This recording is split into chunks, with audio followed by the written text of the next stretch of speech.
Saudações, como vocês estão? Espero que esteja tudo ótimo, porque se não está, vai melhorar. Neste vídeo, o tema é a viagem no tempo e envolve também alienígena sobre outra ótica da nossa visão padrão. Espera que tem teoria também de Einstein.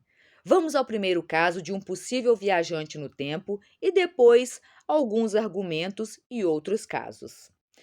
Em 2010, na cidadezinha de Braylorne, no Canadá, o museu da cidade resolveu fechar as suas portas e colocou as fotos online para que poderiam ser vistas por todos na internet. Mas uma foto em particular chamou muita atenção e ficou conhecida como o homem hipster do tempo. A foto se refere a uma inauguração de uma ponte numa cidade ali aos arredores. Mas quando perceberam, um homem usando uma camisa que aparentava ser bordada, um óculos escuro moderno, um penteado também moderno. Mas depois, pessoas disseram que esse tipo de óculos já se usava em alguns lugares montanhosos para proteger do sol e que os jogadores de hóquei nessa época, eles também já usavam esses tipos de óculos. A câmera que ele estava usando era de um tamanho que ainda não se usava naquela época. As máquinas eram grandes. A blusa poderia ser apenas um pedaço de pano costurado, e os jogadores de hóquei naquela época usavam os cabelos desajeitados, o que poderia fazer com que o cabelo dele ficasse com aquele formato devido ao capacete. Bom, se era mesmo um viajante do tempo, como isso é possível? Einstein desenvolveu duas teorias: a teoria especial da relatividade e a teoria geral da relatividade. Nelas, há um conjunto de teorias que afirmam ser possível viajar no tempo, e outros cientistas corroboram de várias opiniões. Einstein descobriu que a presença de matéria faz com que o espaço-tempo se curvem ao redor do objeto, seja ele uma estrela, um planeta, eu, você, um carro, uma bicicleta. E quanto mais massa, maior a curvatura. No segundo caso, eu entro com uma teoria que irá fazer um pouco mais de sentido. Em 2007, o astronauta americano Michael Lopes ficou mais de 7 meses orbitando 8 quilômetros por segundo. E ele envelheceu uma taxa menor do que as pessoas na Terra, ou seja, o tempo desacelerou para ele.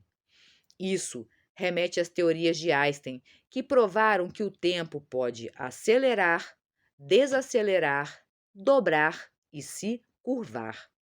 Então o tempo desacelera para uma pessoa que está parada em relação à pessoa que está em movimento. Pois, quanto mais rápido você se move, o tempo desacelera para que a velocidade da luz seja uma constante por todo o universo.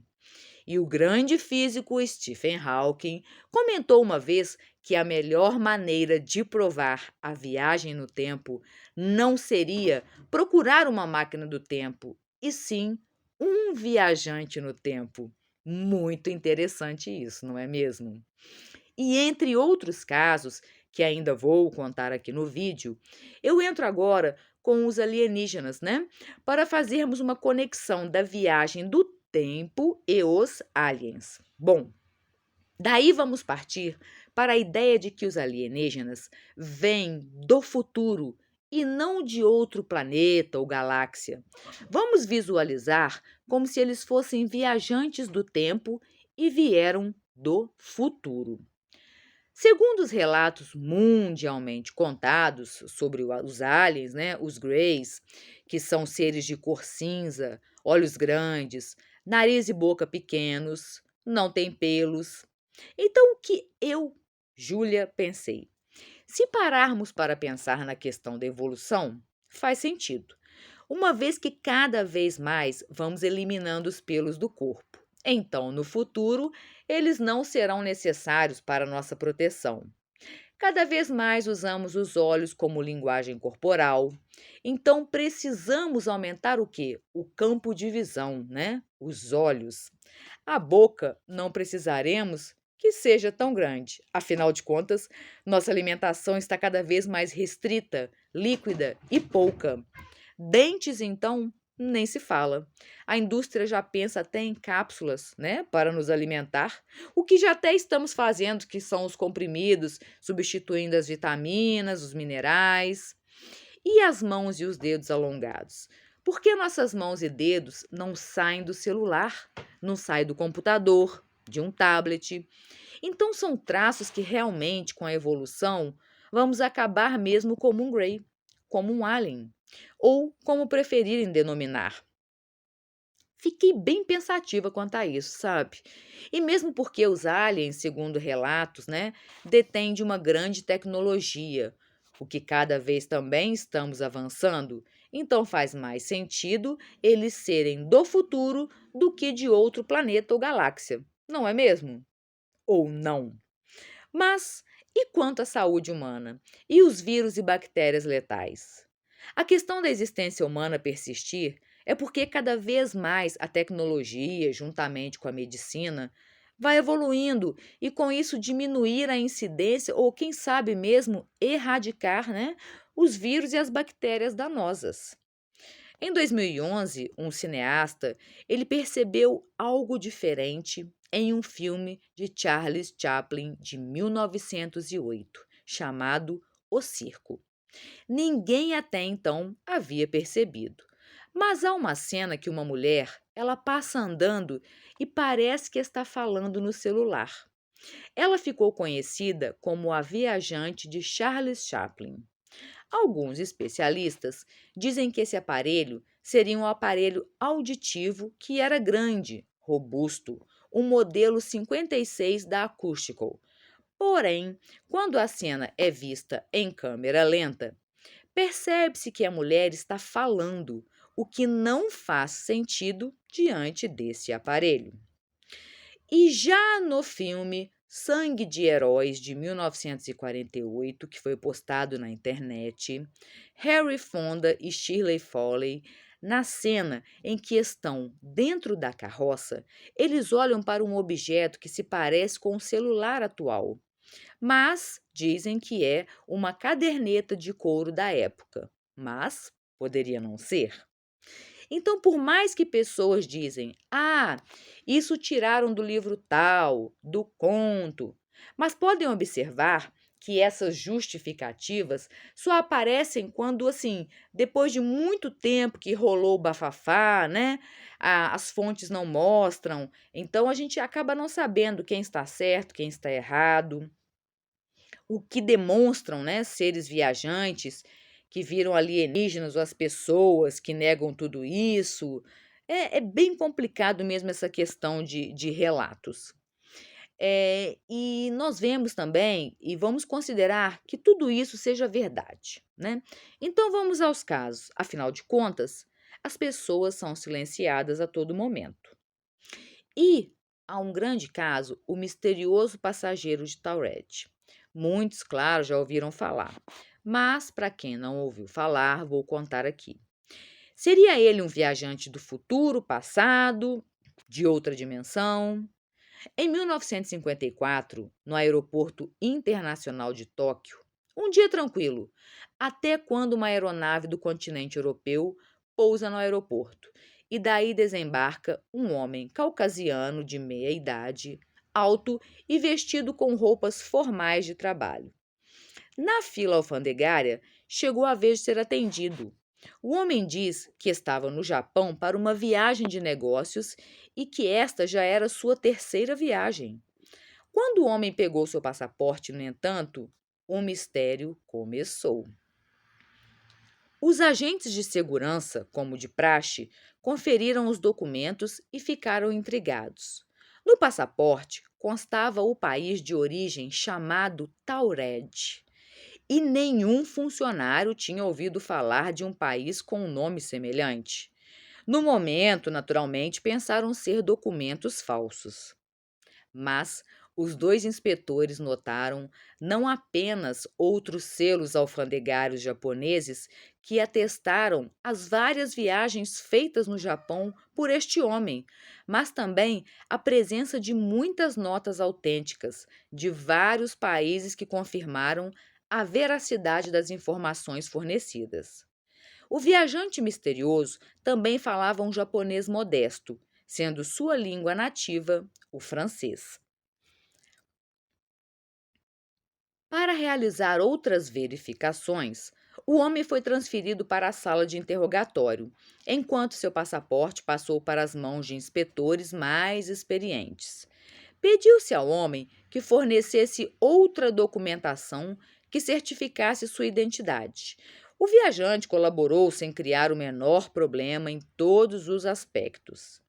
No entanto, apesar do homem ter fornecido todos os documentos possíveis e imagináveis para provar sua identidade, o mistério se tornou mais denso e inexplicável.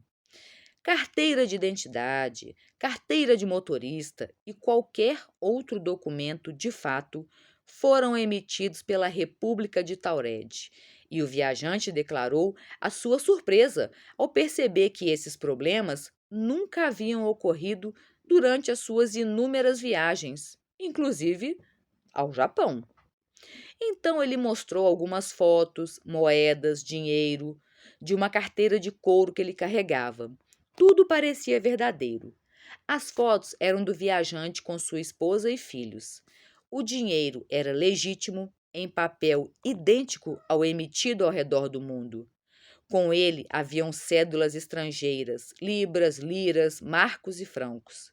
O mais impressionante de tudo, que intrigou a todos, é que haviam dois carimbos no passaporte que atestavam que ele estivera no Japão, mas as datas de entrada e saídas eram absurdas, pois elas eram do futuro. O misterioso homem começou a ficar até irritado com os funcionários da alfândega, achando que tudo aquilo ali estava sendo assim uma piada de mau gosto. Foi então que os funcionários trouxeram um mapa do mundo e mostraram o local onde o homem já havia apontado e disseram que o pequeno país era Andorra, localizado na Europa, e questionaram de novo se era de lá que ele tinha vindo. O homem ficou furioso, afirmando que Andorra não existia, mas era exatamente onde Taured deveria estar no mapa. Falou que seu país existe há mais de 1000 anos.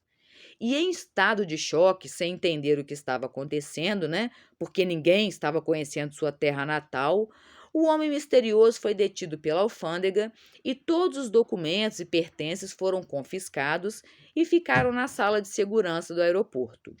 E o homem ficou preso durante a noite toda em um quarto de hotel, próximo ali ao aeroporto mesmo, sob a vigilância da polícia. Mas o inesperado acontece. O homem sumiu do quarto do hotel, mesmo sob vigilância. Inclusive, todos os pertences e até mesmo suas coisas que ficaram na sala de segurança do aeroporto sumiram e nunca mais encontraram o homem de Tauret. Vamos a outro caso. Chile, 17 de junho de 1962. A seleção brasileira venceu a seleção tcheca por 3-1, conseguindo assim o segundo título de campeão mundial. E quem estava segurando a taça foi Garrincha. E ali estava a imprensa, né, reunida, os fotógrafos, os curiosos. Porém, um detalhe: uma foto que ficou esquecida no tempo por décadas, mas que mostra um personagem muito enigmático com o objeto, é o seguinte: todos os fotógrafos estavam segurando suas máquinas com as duas mãos, pois elas eram assim pesadas e apenas um deles estava segurando com apenas uma mão. Ah, e daí, não é mesmo?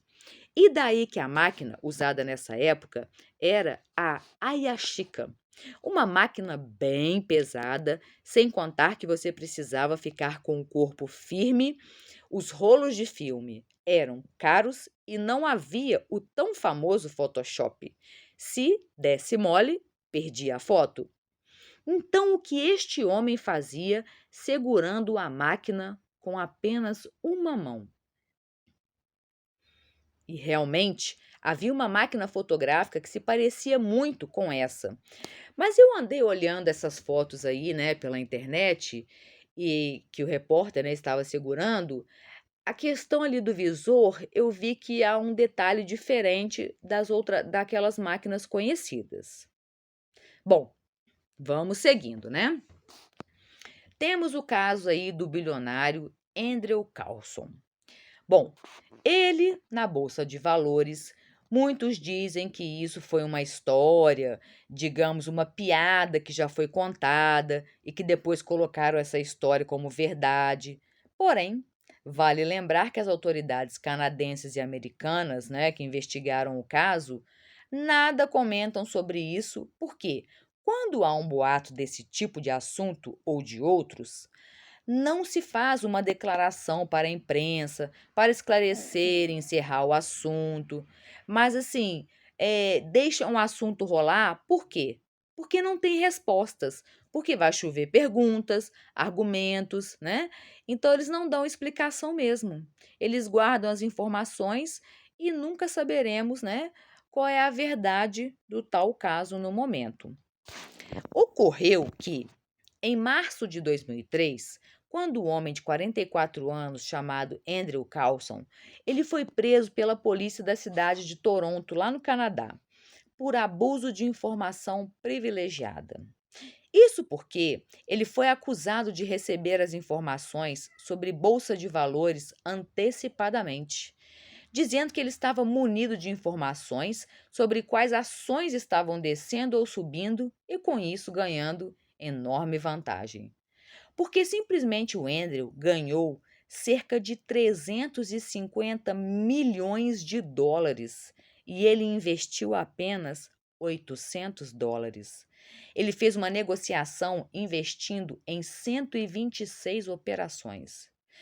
E de acordo com o mercado de ações, isso era impossível, porque o mercado de ações é um lugar onde mesmo os maiores investidores nunca acertam e sempre acabam perdendo em algum lugar. Mas no caso de Carlson, a condição era exatamente oposta. Os lucros incomuns obtidos no mercado de ações atraíram a atenção da comissão da Bolsa de Valores. Eles tinham certeza de que alguém estava ajudando Carlson a ganhar esse dinheiro rápido, ou ele deveria ter algum segredo, né? E isso causou assim um pânico no mercado de ações dos Estados Unidos. Consequentemente, ele foi preso pelo FBI por suspeita, né? Durante o interrogatório, a polícia esperava que Carlson e as pessoas que o ajudaram fossem localizados, mas não sabiam que o assunto iria ficar ainda mais complicado. Ele disse à polícia que era um viajante do tempo do ano de 2256 e, por isso, já sabia o que iria acontecer a seguir na bolsa. Mas a polícia, naturalmente, viu isso como um deboche e começou as investigações. Mas a polícia ela não estava obtendo nenhuma informação sobre este homem, Andrew Carlson. Nem havia nenhum dado oficial dessa pessoa, nem qualquer outro registro, nem carteira de identidade, nada que pudesse provar que alguém chamado Andrew Carlson existia naquela época. Durante os interrogatórios, o Andrew, ele para se explicar, para que acreditasse nas suas palavras, ele deu algumas informações à polícia sobre alguns incidentes que ainda não haviam acontecido, mas que iriam acontecer muito em breve. Ele propôs à polícia que, se ele fosse permitido ir, ele lhe diria como tratar a AIDS com os métodos utilizados no futuro. Ele também estava pronto para fornecer informações precisas sobre a localização de Osama Bin Laden. Ele disse à polícia que já havia viajado várias vezes no tempo e por isso também prometeu fornecer uma foto com a máquina do tempo. Andrew previu corretamente a data exata da invasão do Iraque pelos Estados Unidos, o que pode ter sido um palpite de sorte, mas ele acertou. Mas apesar de tudo isso, ele foi preso por abuso de informação privilegiada e o valor da fiança foi mantido em US$ 1 milhão, o que era uma quantia enorme para libertar, né, um preso. Mas poucos dias depois, uma pessoa conseguiu a fiança de Andrew, apresentando a fiança de 1 milhão. E assim ele foi solto. Mas quando o período de fiança expirou, Andrew nunca mais compareceu ao tribunal. A polícia fez várias tentativas para encontrar ele, mas ele desapareceu misteriosamente, como se nunca estivesse estado aqui. A polícia até tentou desesperadamente encontrar a pessoa que pagou a fiança, mas não encontrou nenhuma pista também sobre ele. E alguns também dizem que isso já foi um conto que já saiu em alguma revista no passado.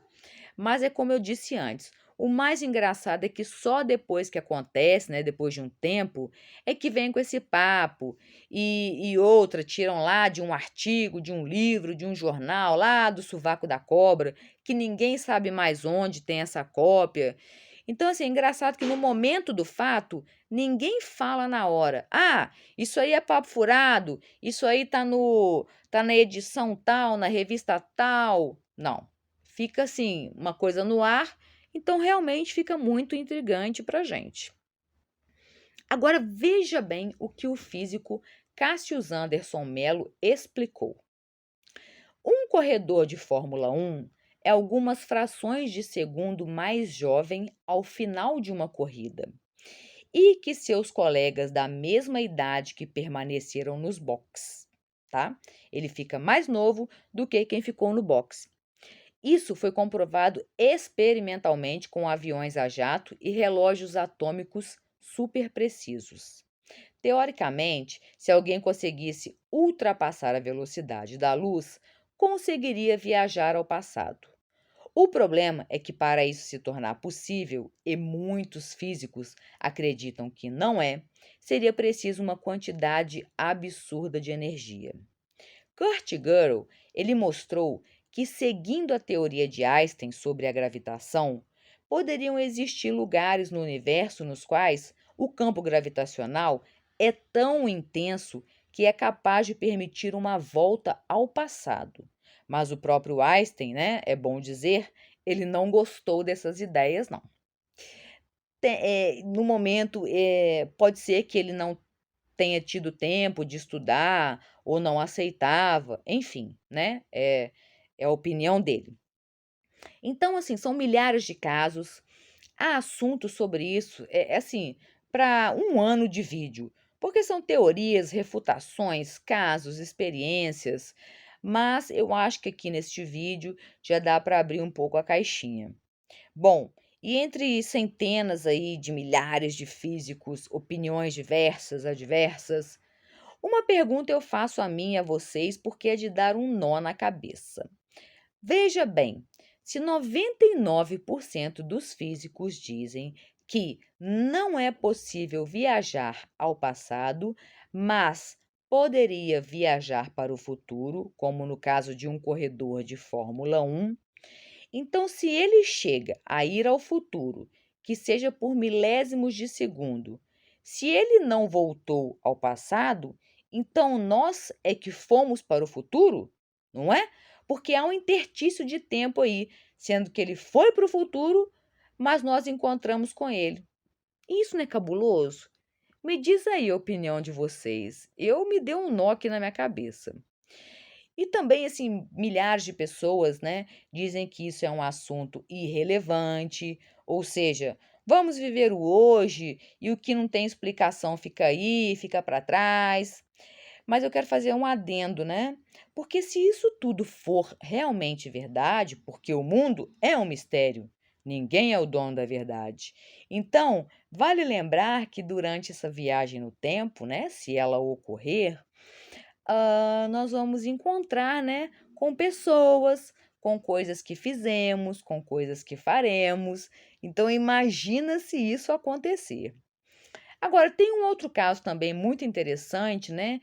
Que já de antemão aqui eu já vou dizer que tem um site famoso aí, que ele descobre as farsas, né, das conspirações, mas na verdade ele falou, falou, falou e não disse nada. Colocou apenas possibilidades do tal objeto, ou seja, também não deu explicação, o fato ocorreu, então quiseram deixar como uma invenção, como uma mentira, mas não houve nenhuma refutação concreta, né, quanto a isso. Opa, concreta. Bom, no ano de 2008, uma equipe de arqueólogos ele fez uma descoberta intrigante. As escavações contavam com a presença dos arqueólogos, jornalistas, que estavam filmando um documentário sobre a abertura da tumba lacrada, tá? Que data da dinastia de Ming em Shanxi, no sul da China. Então, quando tentaram remover, né, o solo ali em volta da tumba, do caixão, de repente um pedaço de rocha caiu e atingiu o chão com um som metálico. Então, então, disse Jiang Yanyu. Nossa, nome dessas pessoas é bem complicado. Bom, disse Jiang, que é o curador do museu, e disse: Pegamos o objeto e descobrimos que era um anel. Depois de remover o solo de cobertura e examiná-lo ainda mais, ficaram chocados ao ver que era um relógio suíço. Os ponteiros do relógio mostravam que o tempo havia congelado às 10h06. Na parte de trás do relógio constava a palavra suíço, o qual só é usado nas últimas décadas. Primeira hipótese, um pouco radical sobre o relógio, é de que viajantes do tempo o terem deixado para trás em uma de suas viagens. Outra é de que a notícia é falsa, ou melhor, que a notícia não é falsa, mas há uma explicação, porque a tumba foi invadida anteriormente, mas não havia indícios de danos aos artefatos. Outra hipótese é a de que um roedor poderia ter levado o relógio suíço para a tumba. E apesar de apresentarem possibilidades, o fato é que o relógio estava lá dentro ou debaixo da tumba, e lembrando que não havia sinais da tumba ter sido violada anteriormente. Outro caso. Vejam essa foto que foi retirada de um livro que uma mulher comprou numa loja de sebo do Canadá. Essa eu achei assim demais. A foto ela foi clicada há mais de 100 anos em St. Joseph Bay, no Canadá. Mostra ali diversos homens, mulheres e crianças sentados em uma colina durante um piquenique. Mas observem esse homem. Olha como ele está destoando nas suas roupas de todos os demais. Ele simplesmente parece um homem vestido como nós nos tempos de hoje. E observe que até as pessoas ao redor estão olhando estranhamente para ele, como se dissessem: gente, quem é essa pessoa com esse tipo de roupa que está aqui?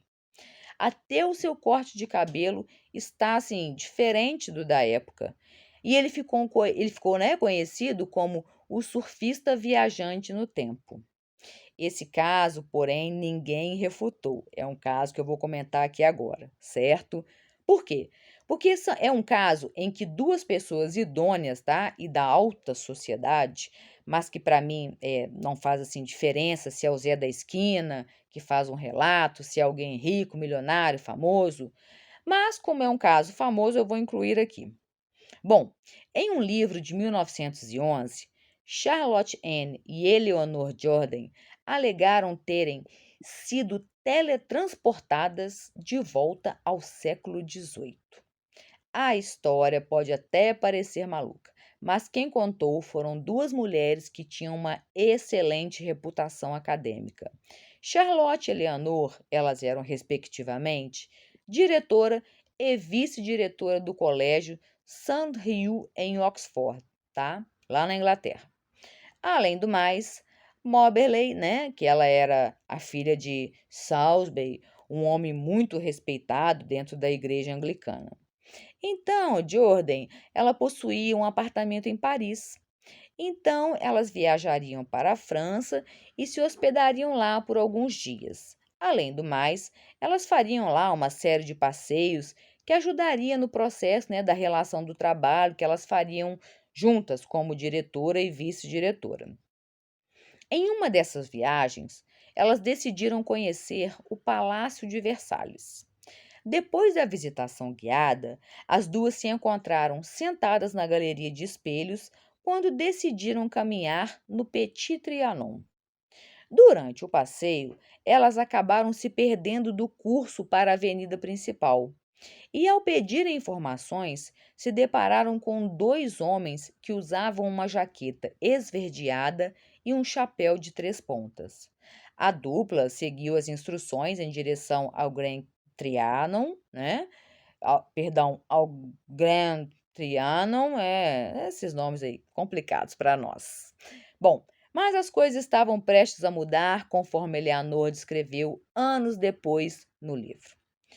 Comecei a sentir como se estivesse caminhando durante o sono. O pesaroso sonho era opressivo. Finalmente chegamos a um caminho que cruzava o nosso e vimos diante de nós um edifício composto por algumas colunas cobertas e recuadas. Sentado nos degraus estava um homem com uma capa preta, pesada, em volta dos ombros e usando um chapéu desleixado.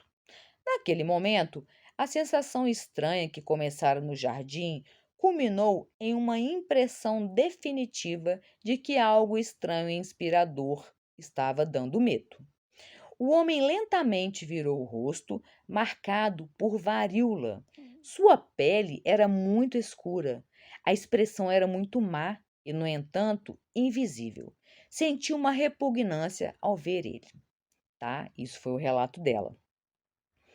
A dupla também, ela alegou que algumas dessas pessoas também interagiram com elas, como um homem de sotaque estranho que surgiu de trás delas e informou um caminho alternativo até o Grand Trianon, que evitaria passar pelo homem de capa preta.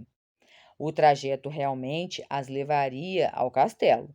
De longe, observaram uma mulher bonita com cabelos loiros e macios que eram parcialmente cobertos com um chapéu sombrio. Ela aparentava estar muito calma e desenhava alguma coisa em um caderno. Eleanor disse: Eu pensei que ela era uma turista, mas o vestido dela era antiquado e bastante incomum. Incomum.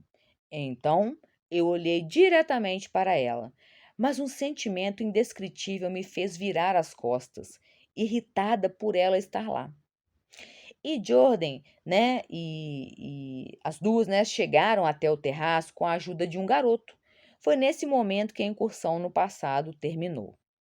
Então, semanas se passaram até que elas finalmente decidiram conversar sobre os eventos incomuns que vivenciaram naquele dia. A princípio, elas concordaram que o Petit Trianon deveria ser assombrado.